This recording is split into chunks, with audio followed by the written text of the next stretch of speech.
الحمد لله رب العالمين والصلاة والسلام على سيد الأنبياء والمرسلين أما بعد فأعوذ بالله من الشيطان الرجيم بسم الله الرحمن الرحيم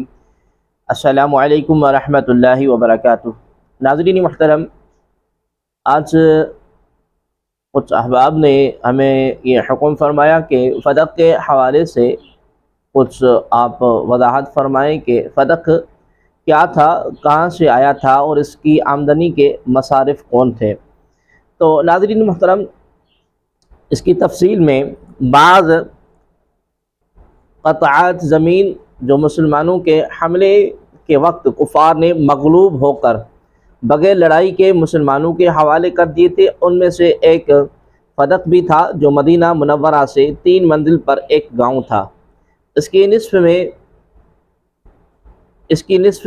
زمین یہودی نے بطور صلح کے دی تھی۔ اسی طرح 7 قطع زمین اور تھی جو مدینہ سے ملحق تھی، جس کو یہود بن نذیر سے حاصل کیا گیا تھا۔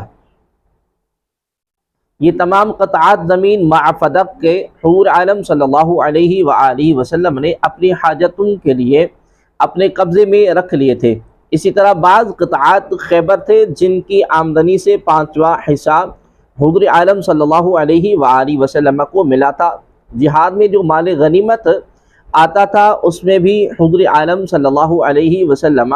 کا حصہ مقرر تھا۔ حضور اکرم صلی اللہ علیہ وسلم ان قطعات میں زمین سے جو آمدنی ہوتی تھی ان کو اس امور پر خرچ فرمایا کرتے تھے۔ نمبر 1، اپنی ذات مبارکہ پر، اپنے اہل و عیال اور ازواج مطہرات پر۔ تمام بنی ہاشم کو بھی اسی آمدنی سے کچھ عطا فرماتے تھے۔ نمبر 2، مہمان اور بادشاہوں کے جو سفیر آتے تھے ان کی مہمان نوازی بھی اسی سے ہوتی تھی۔ نمبر 3، حاجت مندوں اور غریبوں کی امداد بھی اسی سے فرماتے تھے۔ نمبر 4، جہاد کے لیے اسلحہ بھی اسی آمدنی سے خرید فرماتے تھے۔ نمبر 5، آپ اسی آمدنی سے مجاہدین کی امداد بھی فرماتے تھے۔ جس کو تلوار کی ضرورت ہوتی اس کو تلوار، اور جس کو گھوڑے یا اونٹ کی ضرورت ہوتی تو لے دیتے۔ نمبر 6، اصحاب صفہ کی خبر گیری اور ان کے مصارف بھی حضور عالم صلی اللہ علیہ وآلہ وسلم اسی سے پورا فرماتے تھے۔ صدقہ کا جو مال آتا تھا اس سے کچھ نہیں لیتے تھے، آتے ہی فوراً غریبوں میں تقسیم فرما دیتے۔ اب ظاہر ہے کہ یہ آمدنی ان تمام مصارف کے مقابلے میں بہت تھوڑی تھی۔ یہی وجہ تھی کہ ازواج مطہرات کو شکایت رہتی تھی۔ آپ نے بنی ہاشم کا جو وظیفہ مقرر کیا تھا وہ بھی مناسب تھا۔ حضرت سیدہ طیبہ طاہرہ سیدہ فاطمہ الزہرا رضی اللہ تعالی عنہا آپ کو حد سے زیادہ عزیز تھی، مگر ان کو بھی پوری کفالت ان کی بھی پوری کفالت نہیں فرماتے تھے۔ اسی سے ظاہر ہوتا ہے کہ ان قطعات زمین کی آمدنی حضور پر نور صلی اللہ علیہ وسلم مخصوص مدوں میں خرچ فرماتے تھے، اور ان کو آپ نے اپنی ذاتی ملکیت قرار نہیں دیا تھا، بلکہ اللہ کا مال اللہ کی راہ میں خرچ فرماتے تھے۔ جب حضور عالم صلی اللہ علیہ وآلہ وسلم کا وصال مبارک ہوا اور حضرت سیدنا صدیق اکبر رضی اللہ تعالی عنہ خلیفہ ہوئے، انہوں نے بھی فدق کی آمدنی کو انہی مدوں میں صرف کیا جن میں حضور عالم صلی اللہ علیہ وآلہ وسلم اپنی حیات مبارکہ میں صرف فرمایا کرتے تھے۔ حضرت ابو بکر فدق کی پیداوار کو لیتے تھے اور جتنا اہل بیت کا خرچہ ہوتا تھا ان کے پاس بھیج دیتے تھے، اور جن کو حضور نے وظیفے مقرر فرما رکھے تھے خضرت سیدنا صدیق اکبر رضی اللہ تعالی عنہ باقاعدگی کے ساتھ ان کو دے دیتے تھے۔ فدق کی آمدنی خلفائے اربعہ صدیق و فاروق و عثمان و علی رضی اللہ تعالی عنہم سب نے فدق کی آمدنی انہی مدوں میں صرف کی جن کو حضور کریم صلی اللہ علیہ وآلہ وسلم کیا کرتے تھے۔ حتیٰ کہ سیدنا معاویہ حاکم ہوئے تو سیدنا امام حسن کی وفات کے بعد مروان نے فدق کے ایک سلس کو اپنی جاگیر بنا لیا، پھر اپنی خلافت کے زمانے میں اپنے لیے خاص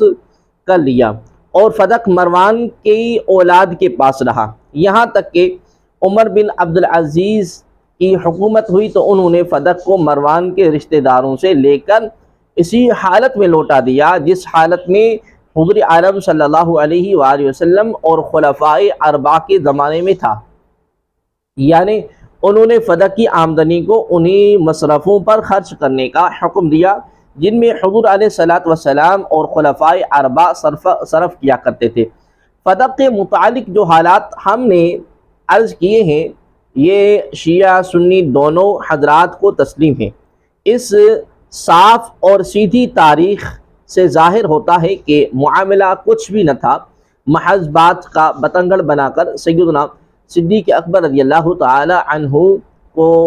مطعون کیا گیا۔ یہاں ہم خصوصیت کے ساتھ چند امور کی وضاحت کرنا چاہتے ہیں کہ جن سے اس مسئلے کی سمجھنے میں مزید آسانی ہوگی۔ اول کہ فدق کی آمدنی کو جن مصارف میں حضور صلی اللہ علیہ وسلم خرچ کیا کرتے تھے خلفائے اربعہ نے بھی انہی مصارف میں خرچ کیا۔ دوم، فدق کسی کی ملکیت نہ تھا، صرف اس کی آمدنی کے مصارف مقرر تھے، اس کی آمدنی فلاں جگہ خرچ کی جائے گی۔ نمبر 3، خلفائے اربعہ فدق کی آمدنی کو وصول کرتے تھے تو محض وکیل تھے، کیونکہ نظام حکومت ان کے ہاتھ میں تھا، اس لیے ان کا فرض تھا کہ وہ فدق کی آمدنی کو حضور علیہ الصلوۃ والسلام کے مقررہ کردہ مصارف میں خرچ کریں۔ چنانچہ خود اہل تشیع علماء نے اس بات کا اعتراف اور اعلان کیا ہے کہ حضرت سیدنا صدیق اکبر رضی اللہ تعالی عنہ آمدنی فدق سے حضور کے طریقے کے مطابق اہل بیت کے اخراجات پورے کیا کرتے تھے۔ نہج البلاغہ کی فارسی شرح از علامہ سید علی نقی فیض الاسلام جلد نمبر 5 صفحہ نمبر 960 پر اور در نجفیہ کے صفحہ نمبر 336 پر ہے کہ ابو بکر غلہ وسود آرا گرفتہ بقدر کفالت بے اہل بیت علیہ السلام میداد، یعنی حضرت ابو بکر صدیق رضی اللہ تعالی عنہ فدق کی آمدنی سے اہل بیت کا خرچ ان کی ضرورت کے مطابق دیا کرتے تھے۔ اسی طرح علامہ مشیم بحرانی شرح نہج البلاغہ صفحہ نمبر 543 پر اور علامہ ابن ابی الحدید شرح نہج البلاغہ جلد نمبر 2 صفحہ نمبر 296 پر تحریر کرتے ہیں وکان ابو بکر یاخذ غلتها فیدفع الیہم منها ما یکفیہم، اور حضرت ابو بکر فدق کی آمدنی سے اہل بیت کو دیتے تھے جو ان کو کافی ہو جاتا تھا۔ ان چار اہل تشیع کے علماء کا اعتراف اور اعلان ہے، اور اس سے واضح ہو گیا کہ سیدنا صدیق اکبر رضی اللہ تعالی عنہ نے فدق میں وہی عمل کیا جو حضور عالم صلی اللہ علیہ وآلہ وسلم کیا کرتے تھے۔ آپ نے فدق میں کوئی خیانت نہیں کی، اس کو غصب کیا، بلکہ حضور کی مرضی و منشا کے مطابق اسی میں عمل فرمایا۔ اہل تشیع حضرات حضرت سیدنا صدیق اکبر پر یہ الزام لگاتے ہیں کہ انہوں نے اہل بیت کو فدق سے محروم کر دیا، حالانکہ ان کے مقتدر علماء یہ اقرار کر رہے ہیں کہ صدیق اکبر فدق کی آمدنی سے اہل بیت کو اتنا دے دیتے تھے کہ یکفیہم، جو اہل بیت کو کافی ہو جاتا تھا۔ غور کیجئے کہ حضرت سیدنا صدیق اکبر رضی اللہ تعالی عنہ کا فدق کی آمدنی کو اہل بیت پر خرچ کرنا اہل بیت کو فدق سے محروم کر دینا ہے۔ دوسری بات یہ بھی واضح ہو گئی کہ حضرت سیدہ طیبہ طاہرہ سیدہ فاطمہ رضی اللہ تعالی عنہ حضرت سیدنا صدیق اکبر رضی اللہ تعالی عنہ پر ناراض ہوتی تو ان کی خدمات کو ہرگز قبول نہ فرماتی۔ آدمی جس سے واقعی ناراض ہو جاتا ہے اور جس کو اپنا دشمن سمجھتا ہے اس کی تو صورت بھی دیکھنا گوارا نہیں کرتا، چہ جائے کہ گھر کے سارے اخراجات وصول کر لیں۔ حضرت سیدہ فاطمہ رضی اللہ تعالی عنہ کا جناب صدیق اکبر رضی اللہ تعالی عنہ سے گھر کے اخراجات وصول فرمانا اس بات کی دلیل ہے کہ حضرت سیدہ صدیق اکبر سے راضی تھی، اور جو عمل صدیق اکبر فدق میں کر رہے تھے اس سے بھی راضی تھی۔ اگر یہ بات نہ ہوتی تو جناب سیدہ صدیق اکبر رضی اللہ تعالی عنہ سے کہہ دیتی کہ صدیق فدق تو میرا حق ہے، تم اس کی آمدنی سے میرے اخراجات پورے کرنے والے کون؟ لیکن جناب سیدہ نے ایسا نہیں کیا، بلکہ صدیق اکبر گھر کے خرچ کے لیے جو رقم دیتے تھے اس کو قبول فرمایا، اور جو ان کی رضامندی کی دلیل ہے۔ نمبر چوتھی بات کہ خلفائے اربعہ کے زمانے سے لے کر حضرت امام حسین تک فدق کی آمدنی بدستور حضور عالم صلی اللہ علیہ وسلم کے مقرر کردہ مصارف میں